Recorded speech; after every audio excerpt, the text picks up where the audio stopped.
10 days before my brother's million-dollar tech startup launch, my father locked me out of the company network. 2 minutes later, my brother texted, "Sorry, but you just don't have the face for a global CEO." I sat in my apartment, staring at the blank screen. I wasn't just the co-founder. I was the one who wrote every line of the back-end code, secured the patents, and worked 80-hour weeks while my brother did press loops. My family always treated me like the awkward, behind-the-scenes workhorse, while he was the golden child. But they forgot one massive detail. The main server block, the one hosting our entire presentation, was registered to my personal, private LLC. Instead of getting angry, I got quiet.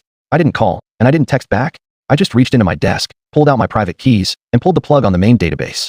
By morning, my phone was melting. My brother sent 30 texts, saying the launch site was throwing a fatal error, and they were losing investors by the minute. My mother actually drove to my place, banging on the door, screaming that I was ruining her boy's big day. I opened the door, leaned against the frame, and said, "If I don't have the face for the company, then my code doesn't either." That afternoon, the lead investor, an older self-made billionaire, called my personal line. He wasn't stupid. He knew my brother couldn't program a basic calculator.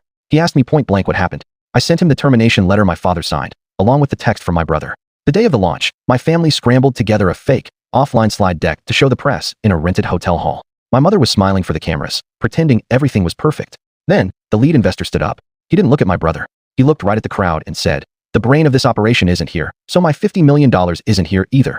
Right then, he pulled his funding and walked out, taking 3 other major tech funds with him. My brother's startup collapsed before the first speech even finished. Now, I'm building a brand new firm, funded entirely by that same billionaire. My family keeps trying to schedule holiday dinners, but my assistant handles my calls now. Geniuses are easy to replace, but you should never mess with the person who actually keeps the lights on.